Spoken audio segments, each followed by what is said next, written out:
Pemirsa Muslim masa kini, orang yang bertaubat dari dosa dan kesalahannya ternyata mendapat tempat mulia di sisi Allah SWT, sebagaimana firman-Nya dalam Al-Quran. Sesungguhnya Allah mencintai orang-orang yang bertaubat dan menyukai orang-orang yang menyucikan diri. Quran Surat Al-Baqarah ayat 222. Allah menegaskan bahwa Dia mencintai orang-orang yang senantiasa bertaubat dan kembali ke jalannya. Pada masa Rasulullah SAW, ada satu kisah menakjubkan tentang seorang perempuan pezina yang bertaubat.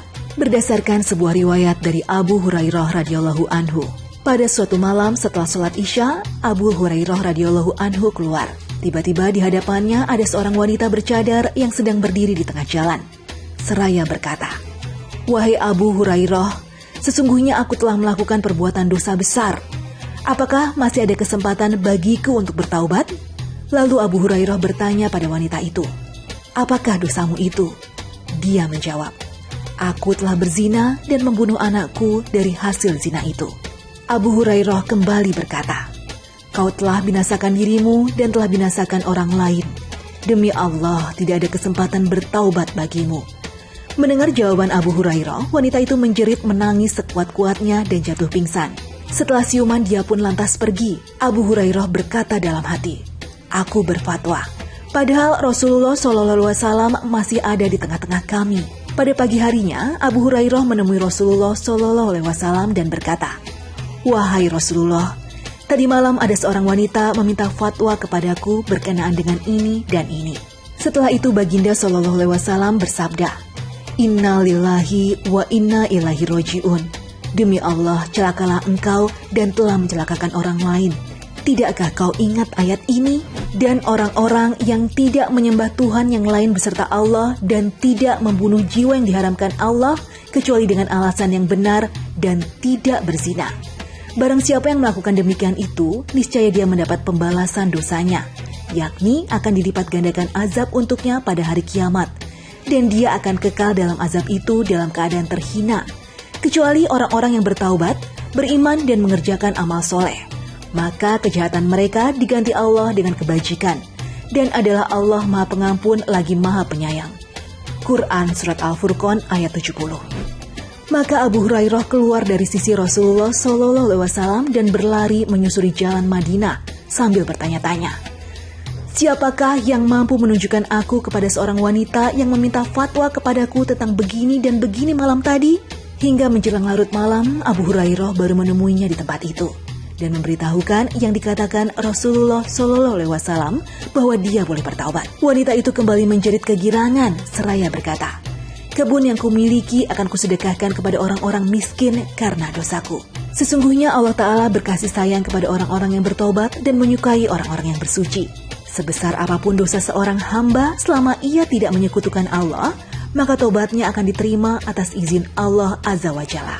Pemirsa, banyak dari kita yang belum menyadari bahwa akhir hayat seseorang adalah penentu akan berakhir di mana kita, neraka ataukah surga. Siapa yang beramal jelek lalu beralih beramal baik, maka ia dinilai sebagai orang yang bertaubat. Sebaliknya, siapa yang berpindah dari iman menjadi kufur, maka ia dianggap murtad. Sahal bin Sa'ad bin Sa'idi berkata bahwa Nabi SAW pernah melihat ada orang yang membunuh orang-orang musyrik dan ia merupakan salah seorang prajurit muslimin yang gagah berani. Namun anehnya beliau malah berujar, "Siapa yang ingin melihat seorang penduduk neraka, silahkan lihat orang ini." Kontan seseorang menguntitnya dan terus ia kuntit hingga prajurit tadi terluka dan ia sendiri ingin segera mati. Tak kuat menahan sakit, lalu serta-merta ia mengambil ujung pedangnya dan ia letakkan di dadanya. Lantas ia hujamkan hingga menembus di antara kedua lengannya. Selanjutnya Nabi SAW bersabda, "Sungguh ada seorang hamba yang menurut pandangan orang banyak mengamalkan amalan penghuni surga, namun berakhir menjadi penghuni neraka. Sebaliknya, ada seorang hamba yang menurut pandangan orang melakukan amalan-amalan penduduk neraka, namun berakhir dengan menjadi penghuni surga. Sungguh amalan itu dilihat dari akhirnya." Hadis riwayat Bukhari. Sehingga janganlah terkagum pada amalan kita saat ini, karena akhir hayat itulah penentunya. Apakah benar kita bisa istiqomah? Permasalahannya, tidak ada satu orang pun yang tahu kapan dirinya akan berakhir di dunia ini. Hanya Allah yang mengetahuinya. Maka dari itu pentingnya seorang muslim mulai bertaubat dan menjalankan segala perintah Allah dengan baik sedini mungkin, sebelum terlambat dan menyesal kemudian. Jika tadi kita sudah belajar bersama, kali ini saya mau berbincang dengan dua orang murid dari tasawuf underground yang memiliki kisah kelam berbeda. Namun keduanya memantapkan hati untuk berhenti dalam kemaksiatan. Adalah Badoy. Badoy kini sudah dipercaya untuk menjalani bisnis angkringan yang letaknya tepat di depan pesantren. Ia pun akan kuliah tahun depan, Masya Allah. Assalamualaikum. Bang Badoy, aku mau ngobrol-ngobrol dulu boleh ya? Oh iya, silakan. Muter dulu. Ini lagi beres-beres? Iya, baru mau buka. Oh, baru mau buka. Iya. Biasanya bukanya jam berapa? Sekitar jam 4. Jam 4 baru buka. Oh, gitu. Habis pada asar kita buka. Oh, oke. Ini ngomongin tentang apa? Wadah ini kan emang juga salah satu yang nyantren di tasawuf underground. Iya. Ini wadah udah berapa lama? Kalau kurang lebih hampir 2 tahun sampai sekarang. 2 tahun. Dulu tuh wadah itu backgroundnya apa sih?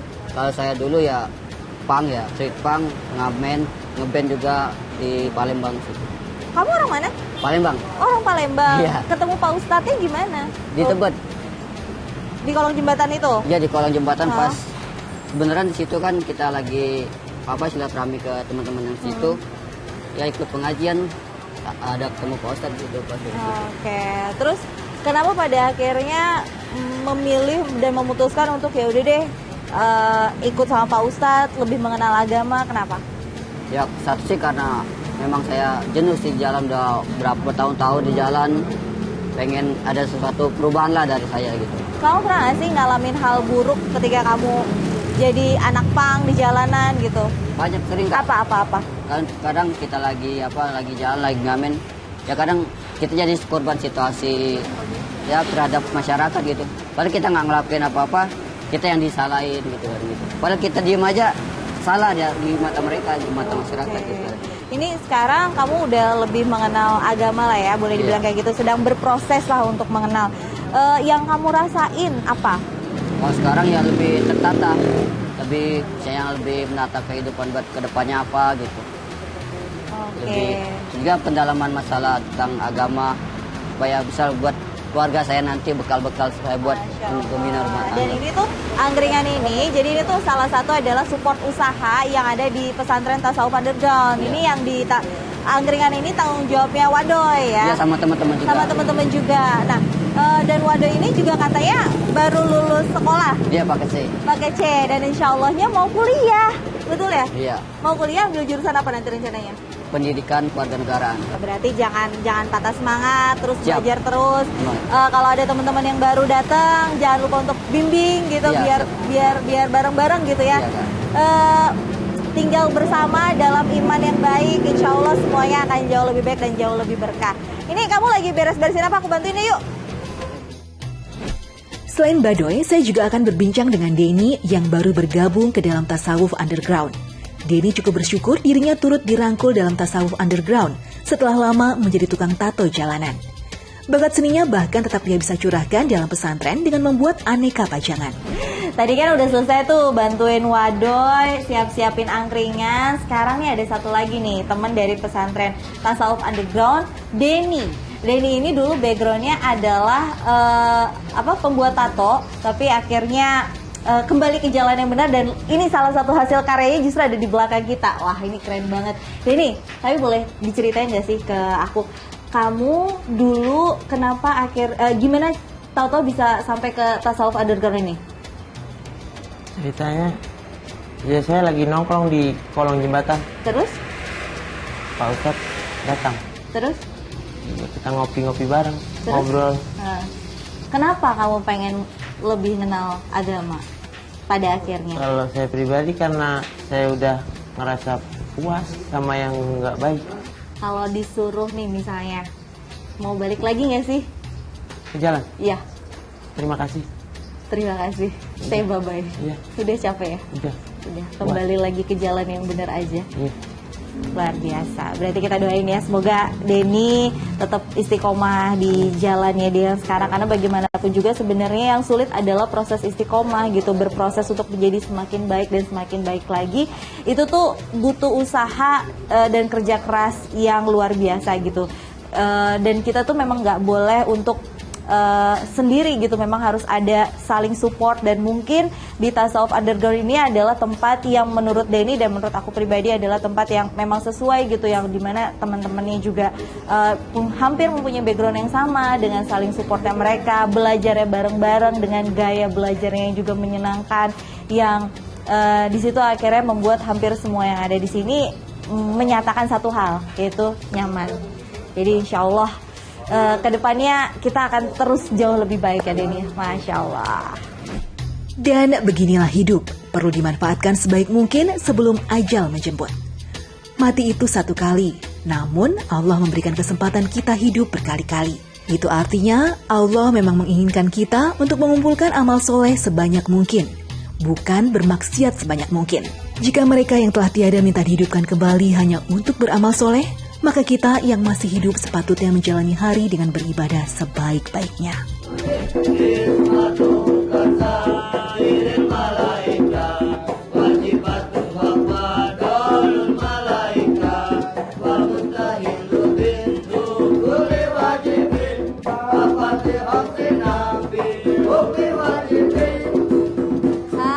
Masya Allah, ini tuh ya benar-benar sampai dengan terakhir saya merasakan yang kesenangan yang luar biasa gitu berada di pesantren Tasawuf Underground. Pokoknya gimana pun yang penting harus diingat adalah Allah itu menilai kita di akhir kita. Jadi makanya selalu gimana caranya kita harus tetap mengingat bahwa kita kan nggak pernah tahu nih akhir kita tuh kapan. Bisa hari ini, bisa besok, bisa nanti tua. Kalau misalnya kita nggak mulai dari sekarang untuk belajar mendalami agama, mau kapan? Manusia tuh nggak ada yang tahu umurnya. Nggak kerasa nih 30 menit udah saya nemenin pemirsa Muslimah Sakini di Ajwa TV. Jangan lupa untuk terus saksikan program Muslimah Sakini di waktu dan jam yang sama. Terima kasih buat semua teman-teman di pesantren di Tasawuf Underground. Kalau kayak gitu saya Renisi pamit undur diri. Wassalamualaikum warahmatullahi wabarakatuh. Bye.